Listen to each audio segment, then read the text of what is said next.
وہ لڑکی مجھے کچھ عجیب سی لگی۔ وہ سادہ سی شلوار قمیض میں ملبوس چہرے پر لٹکنے والا نقاب لگائے بیٹھی تھی۔ یہ دیکھ کر تو میں چونک گیا کہ آج کل کے دور میں بھی ایسی پردہ دار لڑکیاں موجود ہیں۔ مجھے اس کی آنکھیں بہت پیاری لگی تھیں۔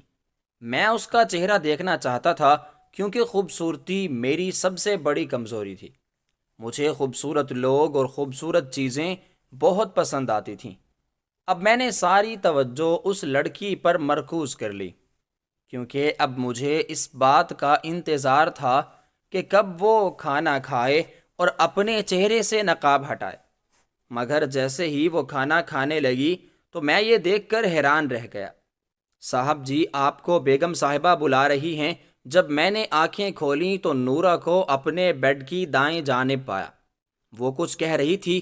میں نے آنکھیں ملتے ہوئے نورہ سے کہا کہ کیا شور مچایا ہوا ہے، کیا مصیبت ہے اس گھر میں، کوئی ٹھیک سے سونے بھی نہیں دیتا۔ میری اس بات پر نورہ بیچاری گھبرا گئی اور پیچھے ہٹنے لگی۔ اس کی گھبراہٹ دیکھ کر مجھے ہنسی آنے لگی۔ وہ بہت ڈرپوک لڑکی تھی۔ اس کا ڈر دیکھ کر میں نے آرام سے کہا کہ نورہ، کیا بات ہے، تم ابھی مجھے کیا کہہ رہی تھی؟ اب وہ میرے بیڈ کے ساتھ نہیں بلکہ دروازے کے ساتھ جا کھڑی تھی۔ وہ ایسی ہی تھی، ذرا ذرا سی بات پر ڈر جاتی تھی۔ پھر میں نے اس سے کہا کہ نورہ بتاؤ، کیا تم ابھی مجھ سے کیا کہہ رہی تھی؟ حالانکہ میں جانتا تھا کہ وہ مجھے ناشتے کے لیے بلانے آئی ہے، کیونکہ جب وہ مجھے بلانے آئی تھی تو میں جاگ رہا تھا، بس آنکھیں موندے لیٹا ہوا تھا۔ تو وہ کانپتی ہوئی آواز میں کہنے لگی کہ چھوٹے صاحب، آپ کو بیگم صاحبہ بلا رہی ہیں۔ مجھے اس کی بات سمجھ تو آ گئی، مگر میں نے اس سے کہا کہ قریب آ کے بات کرو، مجھے کچھ سمجھ نہیں آ رہا۔ اب میں نے اپنے دونوں ہاتھ اپنے سر کے نیچے رکھ لیے۔ اس کی گھبراہٹ دیکھ کر میں اپنی ہنسی نہ روک سکا۔ وہ میری ہنسی دیکھ کر کچھ شرماسی گئی تھی اور میرے کہنے پر قریب آ کے کہنے لگی کہ چھوٹے صاحب، آپ کو بیگم صاحبہ ناشتے پر بلا رہی ہیں۔ میں نے اسے جانے کے لیے کہہ دیا اور پھر سے سو گیا۔ اب مجھے نیند تو نہ آئی، مگر میں پھر بھی لیٹا رہا۔ پھر میں نہ چاہتے ہوئے بھی اٹھا اور باتھ روم میں گھس گیا، کیونکہ اگر میں تھوڑی دیر میں نیچے ناشتے کے لیے نہ پہنچتا تو امی نے خود ہی اوپر آ جانا تھا۔ جب میں باتھ روم سے نکلا تو دیکھا کہ میرے فون پر بہت سی کالز آئی ہوئی تھیں۔ میں نے فون اٹھا کر دیکھا تو حیران رہ گیا کہ علی اتنی ساری کالز کیوں کر رہا ہے۔ میں نے اسے کال بیک کی تو وہ کہنے لگا کہ یار جلدی سے ٹیسٹی فوڈ ریسٹورنٹ آ جاؤ، ہم سب وہاں تمہارا انتظار کر رہے ہیں۔ ٹیسٹی فوڈ ریسٹورنٹ ہمارے گھر سے ذرا دور تھا، بلکہ پاس میں ہی تھا۔ علی سے یہ کہہ کر کہ میں تھوڑی دیر میں پہنچتا ہوں، میں جلدی سے نیچے گیا تو امی اور ابو ڈائننگ ٹیبل پر بیٹھے ناشتہ کر رہے تھے، اور نورہ اور اس کی اماں ٹیبل پر ناشتے کے لیے مزید لوازمات رکھ رہی تھی۔ امی نے جیسے ہی مجھے دیکھا تو کہنے لگی کہ فارس بیٹا، آؤ ہمارے ساتھ ناشتہ کرو، آج میں نے تمہاری پسند کا حلوہ پوری بنایا ہے اور ساتھ میں چنے بھی۔ یہ میرا موسٹ فیوریٹ ناشتہ تھا، مگر آج بھی مجھے اپنے دوستوں کے ساتھ ناشتہ کرنا تھا۔ میں امی سے یہ کہہ کر باہر نکل آیا کہ دوستوں کے ساتھ ناشتہ کر لوں گا۔ امی پیچھے سے آوازیں دیتی رہ گئیں کہ فارس ناشتہ تو کر کے جاؤ، آج میں نے تمہاری پسند کا ناشتہ بنوایا ہے۔ مگر میں اب باہر آ چکا تھا۔ جیسے ہی میں اپنی گاڑی میں بیٹھا اور جیب میں ہاتھ ڈال کر گاڑی کی چابی نکالنے لگا تو مجھے خود پر بہت زیادہ غصہ آیا، کیونکہ میں گاڑی کی چابی شاید اپنے کمرے کی ڈریسنگ ٹیبل پر ہی بھول آیا تھا۔ میں گاڑی سے اترا اور چابی لینے کے لیے اندر جانے لگا تو مجھے ایک دم سے خیال آیا کہ اگر میں دوبارہ اندر گیا تو امی مجھے پھر سے ناشتے کے لیے فورس کریں گی۔ پھر مجھے ایک ترکیب سوجی کہ نہ میں اندر جاؤں گا اور نہ امی مجھے پھر سے ناشتے کا بولے گی۔ میں نے جلدی سے اپنے ملازم غلام حسین کو بلایا اور کہا کہ جا کے میرے کمرے سے چابی لے آؤ۔ وہ دوڑتا ہوا چلا گیا۔ 2 منٹ بعد غلام حسین چابی لے کر آ چکا تھا۔ میں نے جلدی سے کار سٹارٹ کی اور سڑک پر دوڑا دی۔ تقریباً 15 منٹ کی مسافت کے بعد میں اپنے دوستوں کے ساتھ ریسٹورنٹ میں موجود تھا۔ وہاں پر میرے سارے دوست آئے ہوئے تھے اور ناشتہ آرڈر کرنے کے لیے بس وہ میرا ہی انتظار کر رہے تھے۔ جیسے ہی میں پہنچا تو ہم سب نے مل کر اچھا سا ناشتہ آرڈر کیا۔ ابھی آرڈر آنے میں ٹائم تھا کہ ہماری نظر 3-4 لڑکیوں کے گروپ پر پڑی جن میں وہ بھی موجود تھی، مگر میں یہ دیکھ کر حیران رہ گیا کہ وہ نقاب کے اندر سے ہی کھانا کھانے لگی، کیونکہ اس نے ایسا نقاب پہن رکھا تھا جو آنکھوں کے نیچے سے لے کر گردن تک لٹک رہا تھا۔ اسے یوں کھاتا دیکھ کر میرا اشتیاق اور بھی بڑھ گیا۔ اب میں نے ٹھان لی تھی کہ میں اس لڑکی کا چہرہ دیکھ کر ہی رہوں گا۔ میرے اس طرح بار بار اس کی طرف دیکھنے سے وہ بھی پریشان ہو رہی تھی کہ آخر میں مڑ مڑ کر اسے کیوں دیکھ رہا ہوں، مگر اسے کیا معلوم تھا کہ میں تو اس کی آنکھوں کا دیوانہ ہو گیا تھا۔ پھر ہم سب دوست ناشتہ کرنے لگے۔ تھوڑی دیر بعد میں نے دیکھا کہ لڑکیوں کا گروپ اٹھ کر باہر جا رہا ہے۔ میں بھی ان کے پیچھے پیچھے جانے لگا۔ میرے دوست مجھے آوازیں لگا رہے تھے کہ فارس تم کہاں جا رہے ہو، ناشتہ تو کر لو، مگر میں نے انہیں کوئی جواب نہ دیا اور اپنی گاڑی ان لڑکیوں کی وین کے پیچھے پیچھے بھگا دی۔ یہ دیکھ کر تو میں حیران اور پریشان ہی رہ گیا کہ وہ بھی اسی سڑک کی طرف جا رہی تھی جہاں پر ہمارا کالج تھا، اور پھر یہ دیکھ کر تو میری حیرت کی انتہا نہ رہی کہ وہ لڑکیاں اتر کر کالج کے اندر چلی گئیں۔ پھر میں سوچنے لگا کہ میں نے آج تک اس لڑکی کو کالج میں کیوں نہیں دیکھا۔ میں بھی کالج کے اندر چلا گیا۔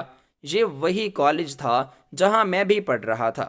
مجھے اس بات کا یقین نہیں آ رہا تھا کہ آخر اتنی خوبصورت لڑکی میری نظروں سے کیسے بچ گئی، کیونکہ مجھے خوبصورت لڑکیاں بہت پسند تھیں، بلکہ یوں کہہ لیں کہ خوبصورتی میری کمزوری تھی۔ دن یوں ہی گزرتے گئے۔ پھر میں اس لڑکی کو روز کالج میں دیکھتا اور اس کے قریب جانے کی کوشش کرتا، مگر وہ بہت ہی پردے دار لڑکی تھی۔ وہ لڑکوں سے بالکل بھی بات نہ کرتی۔ پھر میں نے اپنی کالج کی دوست سے کہا کہ اس لڑکی کے بارے میں مجھے معلومات چاہیے، تو اس نے مجھے بتایا کہ فارس یہ بہت غریب گھرانے کی لڑکی ہے، اسکالرشپ پر کچھ دن پہلے ہی اس کا داخلہ کالج میں ہوا ہے۔ میں اس سے دوستی کرنا چاہتا تھا، مگر وہ لڑکوں کو گھاس تک نہ ڈالتی اور اپنی دھن میں مگن رہتی۔ پھر ایک دن میں نے دیکھا کہ ایک لڑکا اسے چھیڑ رہا ہے۔ میں نے سوچا کہ فارس یہی موقع ہے اس کی نظروں میں اپنی عزت بنانے کا۔ میں دوڑتا ہوا گیا اور اس لڑکے کو پیٹنے لگا۔ وہ یہ دیکھ کر حیران ہوئی تھی، کیونکہ میں اس کے لیے ایک انجان لڑکا تھا، تو پھر کیوں اس کی مدد کر رہا تھا۔ میں نے اس لڑکے کو مار کر بھگا دیا۔ میں حیران تھا کہ میں نے اس کی ایک لڑکے سے جان بچائی، اور وہ ہے کہ شکریہ کہے بغیر ہی چلی گئی۔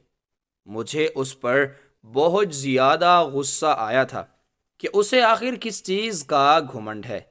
میں تو اس کے ساتھ تعلقات بڑھانا چاہتا تھا، مگر وہ شکریہ کے 2 الفاظ کہے بغیر ہی چلی گئی۔ مگر میں بھی فارس سلیمان تھا۔ میں نے بھی ٹھان لی تھی کہ ایک نہ ایک دن اس سے دوستی ضرور کروں گا، حالانکہ میں نے آج تک اس کا چہرہ نہ دیکھا تھا، کیونکہ وہ کالج میں بھی اپنا نقاب لگائے رہتی تھی۔ وقت یوں ہی گزرتا گیا۔ ایک دن میں کالج سے گھر واپس جا رہا تھا تو میں نے اس لڑکی کو تپتی دھوپ میں سڑک پر بس کا انتظار کرتے دیکھا۔ میں نے گاڑی اس کے سامنے روک دی اور شیشہ نیچے کر کے بولنے لگا کہ کیا میں آپ کی کوئی مدد کر سکتا ہوں؟ وہ مجھے دیکھ کر حیران رہ گئی کہ آخر میں بار بار اس کی مدد کرنے کیوں پہنچ جاتا ہوں۔ نہیں شکریہ، ابھی میری بس آنے ہی والی ہے۔ مجھے اس کی اکڑ پر بہت غصہ آیا تھا کہ آخر اس لڑکی کو کس بات کی اکڑ ہے، مگر میں اپنے غصے کو اپنے لہجے کی مٹھاس میں چھپاتا ہوا پھر سے اس سے مخاطب ہوا کہ آئیے میں آپ کو چھوڑ دوں، مگر وہ پھر بھی نہ مانی اور کہنے لگی کہ آپ کا شکریہ، میں چلی جاؤں گی۔ مجھے اس پر بہت غصہ آیا تھا۔ میرے اتنے اصرار پر بھی وہ میری گاڑی میں نہیں بیٹھ رہی تھی۔ پھر میں وہاں سے چلا گیا۔ مجھے غصہ تو بہت آیا، مگر میں نے اس سے کچھ بھی نہ کہا اور خاموشی کے ساتھ میں وہاں سے چل دیا، کیونکہ میں جانتا تھا کہ لڑکیاں سختی کے ساتھ کبھی کچھ نہیں مانتی، کیونکہ وہ تو نازک ہوتی ہیں، انہیں آرام سے سمجھانا پڑتا ہے۔ دن ایسے ہی گزرتے گئے اور میں ہر روز کالج سے واپسی پر اس کا پیچھا کرتا۔ اس دن بھی میں کالج سے واپسی پر اس کا پیچھا کرنے لگا، مگر وہ ایک جگہ رک گئی۔ میں نے بھی گاڑی روک دی تو وہ میری طرف آنے لگی۔ میں یہ دیکھ کر گھبرا گیا کہ پتہ نہیں وہ اب کیا کرے گی، مگر وہ آ کر میرے سامنے ہاتھ جوڑنے لگی اور کہنے لگی کہ خدا کے لیے میرا پیچھا چھوڑ دو۔ کون ہو تم اور کیوں میرا پیچھا کرتے رہتے ہو؟ اگر میرے ابا کو معلوم ہو گیا تو وہ مجھے بہت ماریں گے اور میرا کالج بھی بند کروا دیں گے۔ اس کی یہ بات سن کر میں بہت زیادہ پریشان ہو گیا کہ آج کل کے زمانے میں بھی ایسی لڑکیاں موجود ہیں جو اپنے باپ سے ڈرتی ہیں، کیونکہ میں جس سرکل میں رہتا تھا وہاں پر لڑکیاں آزادانہ گھومتیں اور راتوں کو لڑکوں کے ساتھ پارٹیاں بھی کرتیں۔ مجھے اس کی بات سمجھ آ گئی اور میں نے اس سے کہا کہ آئندہ میں اس کے پیچھے نہیں آؤں گا۔ پھر ایک دن وہ مجھے کالج میں نظر آئی۔ آج اس نے سیاہ رنگ کا لباس پہن رکھا تھا۔ وہ غضب ڈھا رہی تھی۔ اس کی دودھیا رنگت سیاہ لباس میں واضح ہو رہی تھی۔ آج تو میں نے یہ ٹھان لی کہ میں اس سے بات کر کے ہی رہوں گا۔ وہ جیسے ہی لائبریری کی طرف بڑھی، میں بھی اس کے پیچھے جانے لگا۔ لائبریری میں اور کوئی موجود نہ تھا۔ وہاں جا کر میں ایک کرسی پر بیٹھ کر کتاب کا مطالعہ کرنے لگا۔ میں سوچنے لگا کہ آخر میں جا کر اس سے کیا بات کروں۔ پھر میرے ذہن میں ایک خیال آیا کہ مجھے اردو کے نوٹس چاہیے تھے۔ میں اس کے پاس گیا اور کہنے لگا کہ کیا آپ میری مدد کر سکتی ہیں؟ وہ میری بات پر پہلے تو حیران ہوئی، مگر پھر بولی کہ فرمائیے، مجھے اردو کے نوٹس چاہیے۔ تو اس نے صاف انکار کر دیا کہ میرے پاس کوئی نوٹس نہیں ہیں۔ جب میں مایوس ہو کر واپس لوٹنے لگا تو اس نے مجھے پیچھے سے آواز دی کہ سنیں۔ میں نے پیچھے مڑ کر دیکھا تو وہ اپنے ہاتھ میں اردو کے نوٹس پکڑے کھڑی تھی اور کہہ رہی تھی کہ میں یہ نوٹس 2 دن بعد اسے واپس کر دوں، کیونکہ اسے خود بھی ضرورت ہے۔ میں سوچنے لگا کہ اس نے پہلے مجھے نوٹس کیوں نہیں دیے، مگر پھر میرے ذہن میں خیال آیا کہ شاید جو ایک مرتبہ میں نے اس کی مدد کی تھی وہ اسی کا بدلہ چکانا چاہ رہی ہو۔ میری تو خوشی کا کوئی ٹھکانہ نہ رہا، کیونکہ اب ہمارے درمیان بات چیت کا سلسلہ بڑھ چکا تھا۔ 2 دن بعد میں نے اسے نوٹس واپس کیے اور اس کا شکریہ ادا کیا۔ وہ بھی آگے سے ویلکم کہنے لگی۔ اب ہمارے درمیان بات چیت بہت بڑھ گئی۔ ہم روزانہ ایک دوسرے سے بات کرتے، بات بڑھتی گئی اور ہم نے ایک دوسرے کا نمبر بھی لے لیا۔ ایک دن میں نے اس سے کہا کہ ثانیہ، مجھے تم سے ایک بہت ضروری بات کرنی ہے۔ تو وہ گھبرا کر کہنے لگی کہ آخر آپ کو مجھ سے کیا بات کرنی ہے؟ تمہید باندھتے ہوئے میں اس سے کہنے لگا کہ وہ مجھے بہت پسند ہے اور میں اس سے شادی کرنا چاہتا ہوں۔ یہ سن کر اس کے چہرے پر مسکراہٹ پھیل گئی۔ پھر خود کو سنبھالتے ہوئے بولی کہ فارس، آپ میرے گھر آ کر میرا ہاتھ میرے والدین سے مانگ لیں۔ میں اس معاملے میں کچھ نہیں کہہ سکتی، کیونکہ ہمارے خاندان کا رواج ہے کہ گھر کے بڑے ہی اس طرح کے معاملات طے کرتے ہیں۔ اس کی اس بات پر تو میری خوشی کا ٹھکانہ نہ رہا اور میں نے اس سے وعدہ کیا کہ میں کچھ ہی دنوں میں اپنے والدین کو لے کر اس کے گھر آؤں گا۔ آج میں گھر پہنچا تو امی مجھے دیکھ کر کہنے لگیں کہ فارس، خیر تو ہے، تم بہت زیادہ خوش لگ رہے ہو۔ پہلے تو میں جھجکا کہ آخر میں امی کو کیسے بتاؤں۔ پھر میں نے امی سے کہا کہ امی مجھے ایک لڑکی پسند ہے اور آپ کو اس کے گھر رشتہ لے کر جانا ہے۔ یہ سن کر میری امی بہت زیادہ خوش ہوئیں اور کہنے لگی کہ بیٹا تم میری اکلوتی اولاد ہو اور مجھے تمہاری شادی کا بہت ارمان ہے۔ تم جب کہو میں اور تمہارے ابو اس لڑکی کے گھر چلیں گے۔ امی کی یہ بات سن کر میں بھاگ کر اپنے کمرے میں آیا اور ثانیہ کو کال ملا دی۔ میں نے اسے یہ خوشی کی خبر سنائی تو وہ بھی بہت خوش ہوئی۔ میں نے اس سے کہا کہ ہم 2 دن بعد اس کے گھر اس کا ہاتھ مانگنے کے لیے آئیں گے۔ مجھے پتا ہے کہ وہ 2 دن میں نے کیسے کاٹے۔ میرا تو دل کر رہا تھا کہ میں ابھی اور اسی وقت اس کے گھر چلا جاؤں، مگر اس دن ابا گھر پر موجود نہ تھے۔ ابا کسی کام کے سلسلے میں کراچی گئے ہوئے تھے۔ 2 دن بعد ابا واپس آئے تو ہم ثانیہ کے گھر کے لیے چل دیے۔ راستے سے مٹھائی اور پھل خرید کر ہم تھوڑی ہی دیر میں ثانیہ کے گھر پر پہنچ گئے۔ وہ اپنے ابو سے بہت زیادہ ڈرتی تھی کیونکہ اس کے ابا ذرا سخت مزاج کے انسان تھے، مگر اس نے اپنی امی کو بتا دیا تھا کہ آج ہم لوگ آنے والے ہیں۔ اس کی امی نے اس کے ابو کو یہ کہا تھا کہ انہوں نے ثانیہ کے رشتے کے لیے اپنے کسی دوست سے بات کر رکھی تھی اور آج اسی دوست نے کچھ لوگوں کو ان کے گھر بھیجا ہے۔ ہم ان کے گھر پہنچے تو انہوں نے بڑی گرم جوشی سے ہمارا استقبال کیا اور ہمیں اپنے ڈرائنگ روم میں لے گئے۔ یہ ایک چھوٹا سا کمرہ تھا جس کی ایک طرف 2 صوفے جن کے آگے میز پڑی تھی اور دوسری طرف 3-4 کرسیاں پڑی تھیں جن کے آگے بھی ایک چھوٹی سی میز رکھی تھی۔ ان کے گھر کی حالت دیکھ کر معلوم ہوتا تھا کہ وہ ایک متوسط گھرانے سے تعلق رکھتے ہیں۔ میرے ابا ثانیہ کے ابا سے بات کرنے لگے، جبکہ میری امی اور ثانیہ کی امی بھی آپس میں باتیں کرنے لگیں۔ میں بیچارہ اکیلا بیٹھا تھا۔ تھوڑی دیر میں ثانیہ چائے کے ساتھ کچھ لوازمات لے کر آئی۔ میری امی نے اسے اپنے پاس بٹھایا اور کہنے لگی کہ بھائی صاحب آپ ثانیہ کو ہماری بیٹی بنا دیں۔ پہلے تو ثانیہ کے ابا خاموش رہے، لیکن پھر کچھ دنوں کا وقت مانگا۔ ہم خوشی خوشی ان کے گھر سے واپس لوٹ آئے کہ وہ ہمارے رشتے کے لیے ضرور مان جائیں گے، کیونکہ میرا رشتہ ہر لحاظ سے ان کی بیٹی کے لیے موزوں تھا۔ مگر کچھ دن بعد ثانیہ کے ابو کی کال آئی کہ وہ یہ رشتہ نہیں کر سکتے۔ یہ سن کر میرا دل پھٹنے کو آ گیا، کیونکہ اب مجھے ثانیہ سے بہت محبت ہو گئی تھی۔ میں اسے کسی بھی صورت یوں نہیں چھوڑ سکتا تھا۔ میں اسے ہر قیمت پر حاصل کرنا چاہتا تھا۔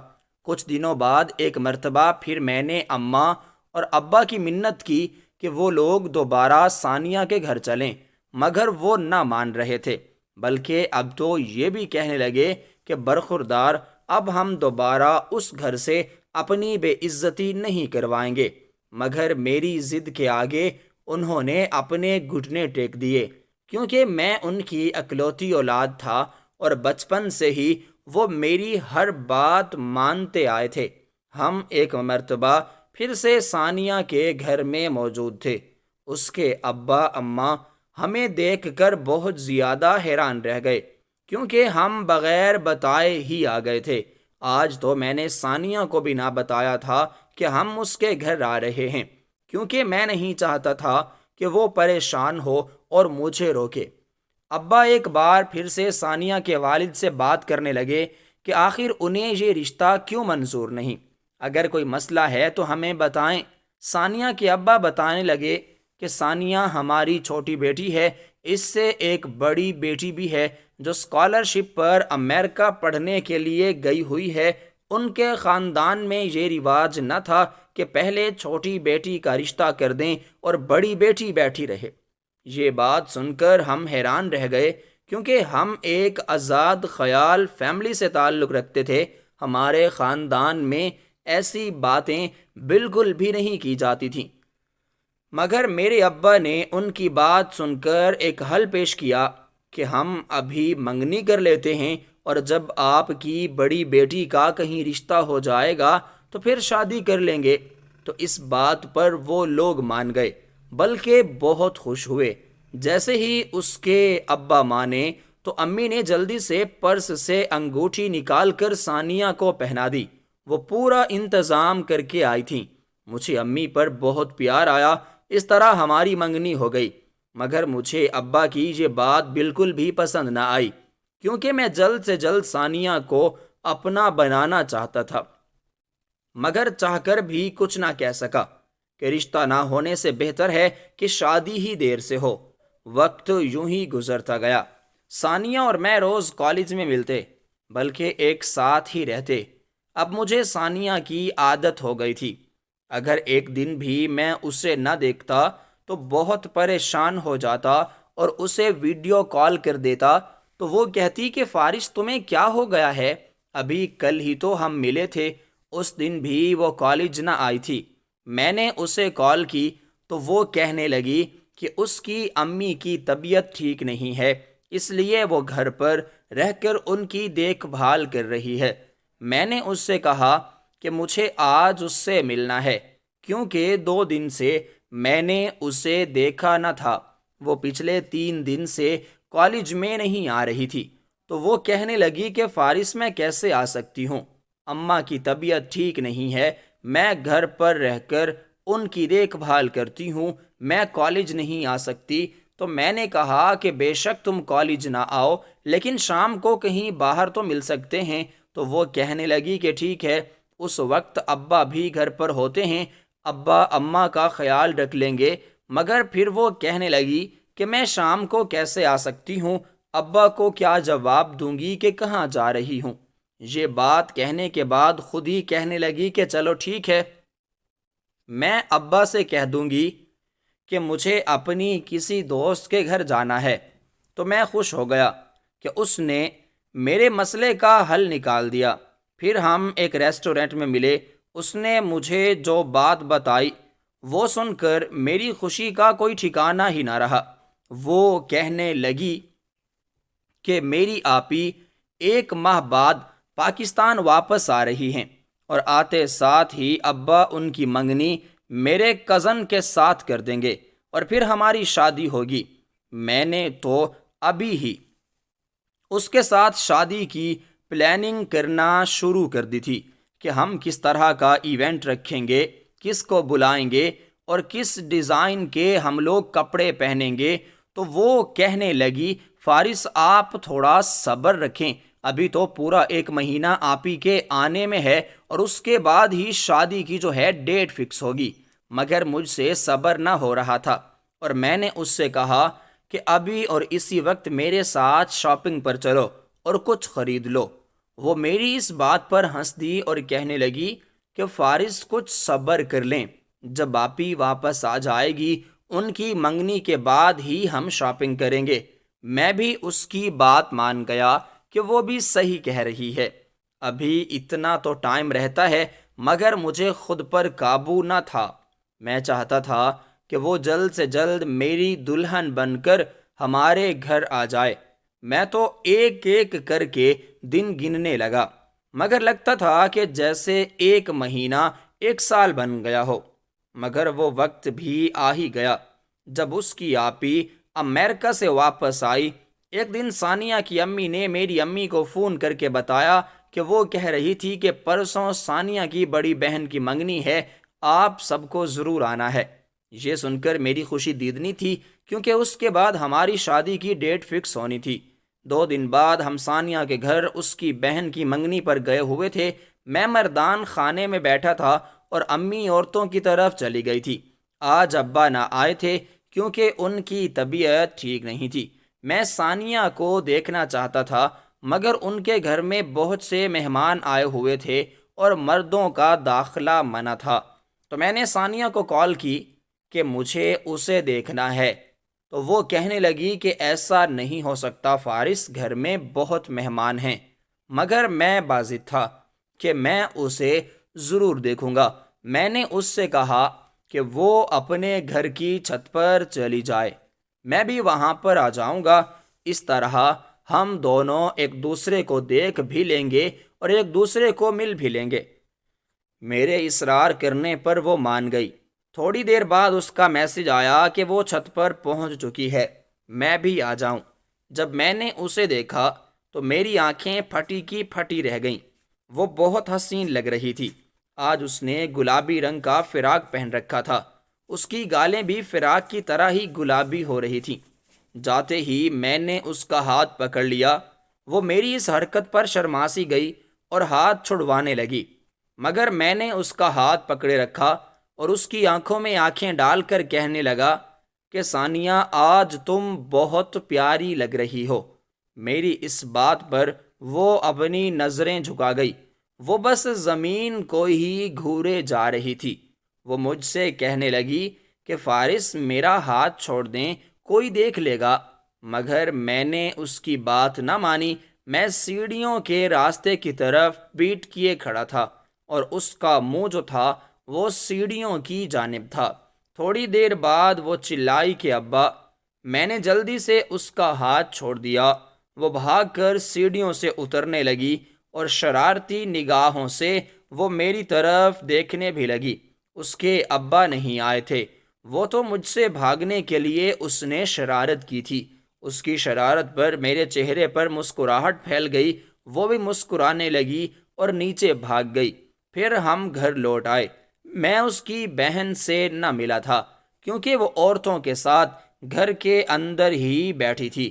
پھر کچھ دن بعد اس کے ابا کا فون آیا کہ ہم آ کر شادی کی تاریخ رکھ جائیں، مگر میرے ابا نے سوچ رکھا تھا کہ وہ شادی سے کچھ روز پہلے ہی ہمارا نکاح کر دیں گے۔ اس طرح شادی والے دن سب کچھ آسانی سے طے پا جائے گا۔ ابا نے ان سے بھی یہی بات کہی تو وہ مان گئے۔ ابا نے ان سے کہا کہ وہ جمعے کے دن نکاح کرنے کے لیے آئیں گے۔ ابا نے جب مجھے اور امی کو نکاح کے بارے میں بتایا تو ہماری خوشی کا کوئی ٹھکانہ نہ رہا۔ میں نے اسی وقت ثانیہ کو کال ملا دی اور اسے بتانے لگا کہ جمعے کو ہمارا نکاح ہے تو وہ بہت خوش ہوئی۔ میں نے اس سے کہا کہ بس اب تم اپنی امی سے اجازت لے کر میرے ساتھ شاپنگ پر چلو۔ وہ اپنی پسند سے نکاح کا جوڑا اور دوسری چیزیں خرید لو۔ تو اس نے کہا کہ وہ مجھے تھوڑی دیر میں اماں سے اجازت لے کر بتائے گی۔ تھوڑی دیر میں اس کی کال آئی کہ میں اس کو اس کے گھر سے پک کر لوں۔ کچھ ہی دیر میں ہم شہر کے سب سے بڑے مال میں موجود تھے، کیونکہ میں چاہتا تھا کہ میری بیوی خوبصورت لگے اور اس کے لیے بہت ہی خوبصورت کپڑے بھی خریدوں۔ مجھے کاسنی رنگ کا ایک لہنگا پسند آیا۔ میں نے ثانیہ سے کہا کہ وہ اپنے نکاح کے لیے یہی لہنگا لے لے، مگر میں نے اسے یہ بھی کہا کہ اگر اسے پسند نہیں تو کوئی اور دیکھ لے، لیکن وہ کہنے لگی کہ میری پسند اس کی پسند ہے۔ آج جمعے کا دن تھا، یعنی آج ہمارا نکاح ہونا تھا۔ میں بہت زیادہ خوش تھا۔ صبح سویرے ہی میں نے ثانیہ کو ویڈیو کال کی کہ میں اس سے بات کرنا چاہتا ہوں، مگر اس نے میری ویڈیو کال پک نہ کی اور میسج کیا کہ آج وہ مجھ سے کوئی بات نہ کرے گی کیونکہ اب وہ نکاح کے بعد ہی مجھ سے بات کرے گی، اور اس بات پر مجھے حیرت ہوئی تھی۔ مگر پھر میں نے کہا کہ آخر کب تک بچو گی؟ ایک نہ ایک دن تو میرے ہی پاس آنا ہے۔ وہ مسکرا دی۔ شام کے 5 بجے ہم ثانیہ کے گھر میں موجود تھے۔ ہم نے زیادہ مہمانوں کو نہیں بلایا تھا کیونکہ کچھ دنوں میں ہی تو ہماری شادی ہونی تھی۔ وہ کاسنی رنگ کے لہنگے میں بہت خوبصورت لگ رہی تھی، جیسے آسمان سے اتری کوئی پری ہو۔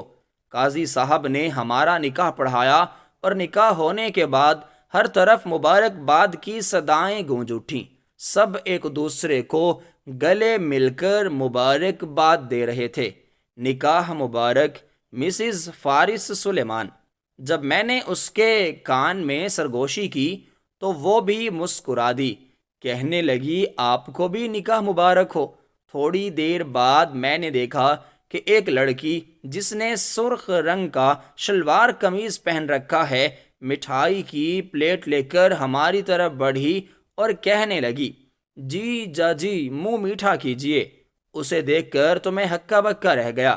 پھر ثانیہ نے مجھے بتایا کہ یہ میری بڑی بہن شازیہ ہے۔ شازیہ تو ثانیہ سے بھی بہت زیادہ خوبصورت تھی۔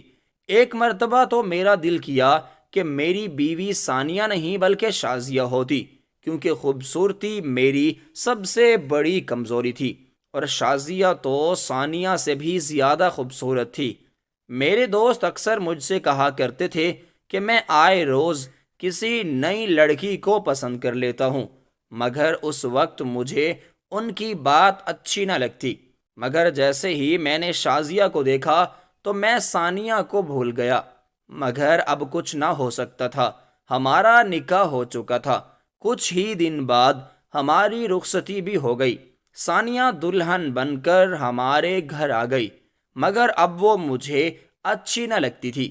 میرا شازیہ سے بات کرنے کو دل کرتا۔ شادی کی اگلی ہی صبح ثانیہ کے امی ابو اور شازیہ ہمارے گھر ناشتہ لے کر آئے، کیونکہ ان کے خاندان میں رواج تھا کہ شادی کی پہلی صبح لڑکی والے ناشتہ لے کر آتے ہیں۔ شازیہ نے کالے کلر کی فراق پہن رکھی تھی، وہ آج بھی غضب ڈھا رہی تھی۔ میں اس سے بات کرنا چاہتا تھا، مگر وہ تو میری طرف دیکھ بھی نہیں رہی تھی، مگر میں دل کے ہاتھوں مجبور تھا۔ میرا دل چاہتا کہ وہ مجھ سے بات کرے۔ کچھ دن ایسے ہی گزر گئے۔ ایک دن ہم نے اپنے گھر میں دعوت رکھی اور ثانیہ کے گھر والوں کو بھی بلا لیا۔ شازیہ بھی آئی ہوئی تھی۔ آج میں نے ٹھان لی تھی کہ میں اس سے ضرور بات کروں گا اور بات کو آگے بڑھاؤں گا، مگر بات کرنا تو دور کی بات، وہ تو میری طرف دیکھ بھی نہ رہی تھی، کیونکہ وہ مجھے اپنا بہنوئی سمجھتی تھی۔ دعوت ختم ہو گئی، سب اپنے اپنے گھروں کو لوٹ گئے۔ اب میں ثانیہ سے دور رہنے لگا۔ میرا دل اس سے بات کرنے کو نہ چاہتا۔ وہ میرا یہ رویہ دیکھ کر بہت پریشان رہنے لگی۔ ایک دن وہ مجھ سے کہنے لگی کہ آخر آپ کو کیا ہوا ہے؟ شادی سے پہلے آپ مجھ سے بہت باتیں کرتے تھے اور ہر وقت مجھے فون کرتے، مگر اب جب میں آپ کے گھر میں موجود ہوں تو آپ مجھ سے بات تک نہیں کرتے۔ مگر میں نے اس کی بات کا کوئی جواب نہ دیا۔ میں بلا وجہ چھوٹی چھوٹی باتوں پر اسے ڈانٹتا اور غصہ کرتا۔ اب میں یہ پلان بنانے لگا تھا کہ کسی طرح ثانیہ سے جان چھوٹ جائے اور میری شادی شازیہ کے ساتھ ہو جائے، مگر مجھے کچھ سمجھ نہ آ رہا تھا۔ میں چاہتا تھا کہ میں ثانیہ کے ساتھ ایسا سلوک کروں کہ وہ خود ہی مجھے چھوڑ دے۔ پھر میں نے سوچا کہ اگر میں شازیہ کی بہن کے ساتھ ایسا سلوک کروں گا تو وہ پھر مجھ سے ہرگز شادی نہ کرے گی۔ اسی عرصے کے دوران ثانیہ میرے بیٹے کی ماں بن گئی۔ مجھے اس بات سے بھی خوشی محسوس نہ ہوئی، کیونکہ مجھے لگتا تھا کہ اب ثانیہ میرا پیچھا کبھی نہیں چھوڑے گی۔ کچھ دنوں کے بعد ثانیہ کے گھر والے اپنی بیٹی اور نواسے سے ملنے آئے۔ سب لوگ ڈرائنگ روم میں بیٹھے باتیں کر رہے تھے۔ میں چھت پر گیا اور وہاں سے ثانیہ کو کال کی کہ چھت پر آ جاؤ، مجھے تم سے بہت ضروری بات کرنی ہے۔ وہ چھت پر آئی تو میں نے اسے کہا کہ ثانیہ مجھے معاف کر دو، کیونکہ میں نے کبھی تم سے محبت کی بات نہیں کی، بلکہ ہمیشہ تم کو ڈانٹتا ہی رہتا ہوں، مگر آج کے بعد میں ایسا کبھی نہ کروں گا۔ تو اس نے کہا کہ فارس کوئی بات نہیں، آپ کو اپنی غلطی کا احساس ہو گیا، میرے لیے یہی کافی ہے۔ یہ کہہ کر وہ میرے گلے لگ گئی۔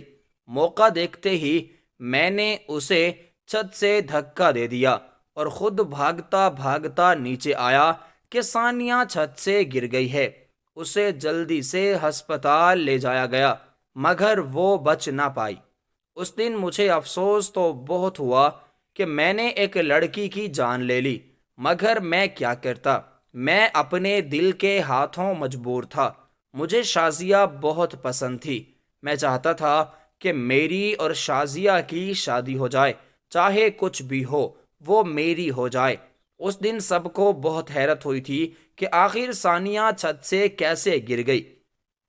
پھر سب مجھ سے پوچھنے لگے کہ تم بھی تو وہاں پر موجود تھے، آخر کیا ہوا تھا؟ مگر میں نے یہ کہہ کر بات بدل دی کہ مجھے میرے دوست کی کال آ گئی تو میں چھت کی دوسری طرف چلا گیا۔ میں اپنے دوست سے بات کر ہی رہا تھا کہ مجھے ثانیہ کی چیخ سنائی دی۔ سب نے میری بات کا یقین کر لیا تو میں نے سکون کا سانس لیا کہ شکر ہے کوئی مسئلہ نہیں ہوا۔ دن یوں ہی گزرتے گئے۔ مجھے سمجھ میں نہیں آ رہا تھا کہ میں شازیہ سے کیسے بات کروں، مگر ایک دن تو ایسا واقعہ ہوا کہ میرے ہوش اڑ گئے۔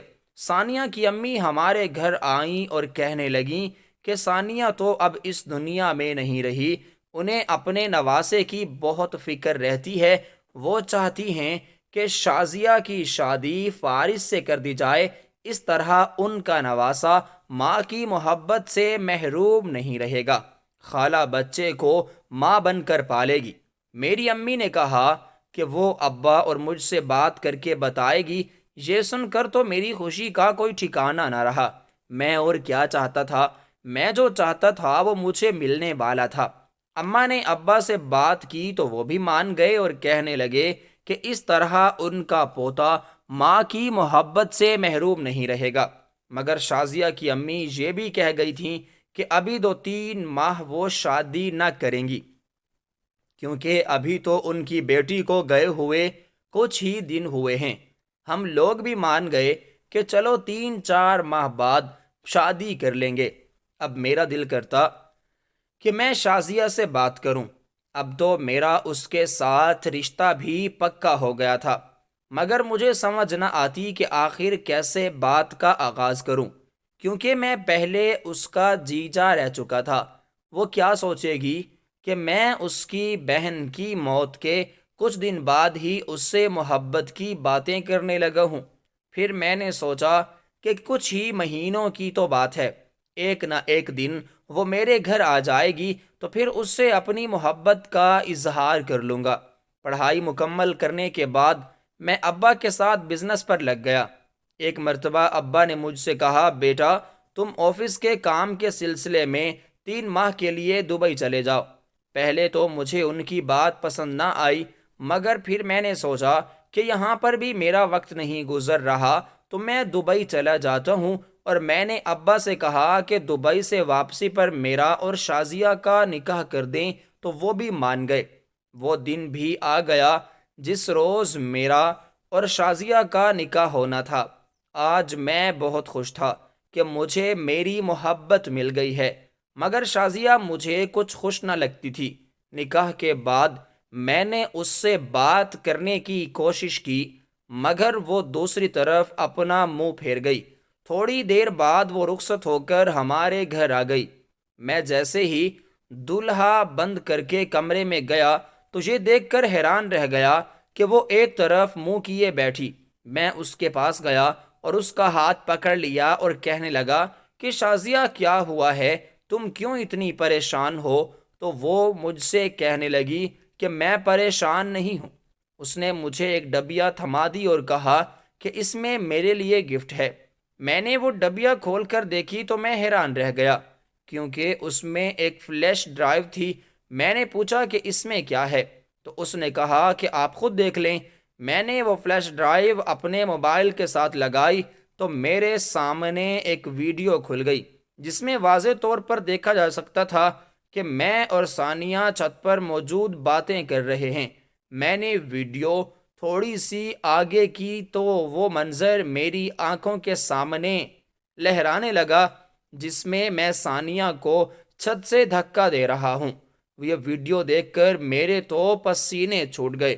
شازیہ مجھ سے کہہ رہی تھی کہ جس دن وہ اپنے بھانجے کو دیکھنے کے لیے ان کے گھر آئے تھے اور میں نے ثانیہ کو چھت پر بلا لیا تھا، تو تھوڑی دیر بعد گھر والوں نے اس سے کہا تھا کہ جا کر ثانیہ اور مجھے بلا آئے۔ وہ ہمیں بلانے کے لیے چھت پر آئی تو ہمیں باتیں کرتا سننے لگی۔ شازیہ نے مجھے بتایا کہ جیسے ہی میں نے ثانیہ کو چھت سے دھکا دیا تو اس نے ہماری ویڈیو بنا لی تھی۔ یہ دیکھ کر میں رونے لگا اور معافیاں مانگنے لگا کہ پلیز تم یہ کسی کو مت دکھانا، مگر اس نے کہا کہ میں اپنی بہن کا خون رائگاں نہیں جانے دوں گی۔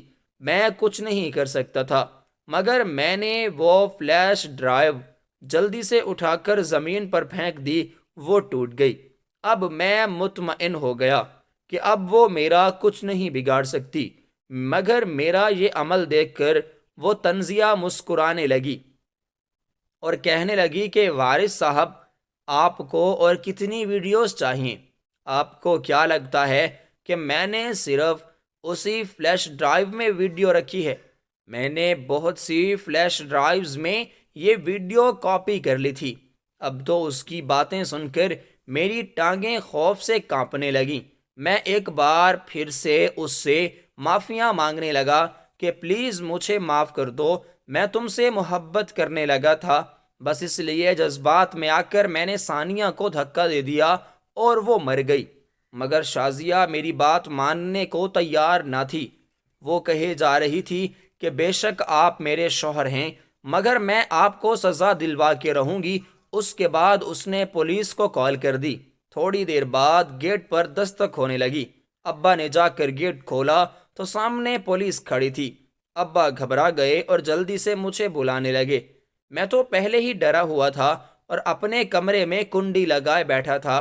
جب پولیس نے ابا کو بتایا کہ اس گھر سے ہی فون آیا ہے کہ فارس نامی لڑکے نے اپنی بیوی کا خون کیا ہے، تو ابا یہ بات سن کر پریشان ہو گئے کہ آخر کس نے فون کیا ہے۔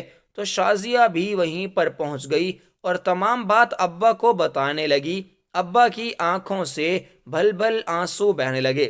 میں کھڑکی سے یہ سب منظر دیکھ رہا تھا، مگر باہر نکلنے کی ہمت مجھ میں نہیں تھی۔ ابا میرے کمرے کے باہر آئے اور دروازہ زور زور سے بجانے لگے کہ فارس باہر نکلو۔ میں نے سوچا کہ شاید ابا مجھے بچا لیں گے۔ میں باہر نکلا تو وہ میرا ہاتھ پکڑ کر گھسیٹتے ہوئے مجھے پولیس کے حوالے کرنے لگے۔ میں کہنے لگا کہ ابا پلیز مجھے معاف کر دیں، پلیز مجھے معاف کر دیں، مگر وہ نہ مانے اور کہا کہ میں نے تمہاری ایسی تربیت نہیں کی تھی، تمہیں سزا ضرور ملنی چاہیے۔ جب ابا نے مجھے پولیس کے حوالے کیا تو اماں چلانے لگی کہ میرے بیٹے کو نہیں لے جاؤ، مگر ابا نے مجھے پولیس کے حوالے کر دیا اور پولیس مجھے لے کر جانے لگی۔ کچھ ہی دنوں میں مجھے کورٹ میں پیش کیا گیا۔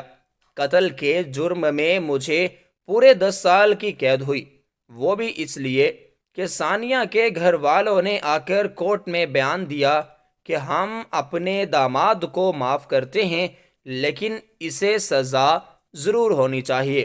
اس لیے سزائے موت کی بجائے مجھے پورے 10 سال کی قید ہو گئی۔ کئی بار اماں کے ہاتھ شازیہ کو پیغام بھجوایا کہ وہ مجھ سے ملنے آئے، مگر وہ نہ آتی۔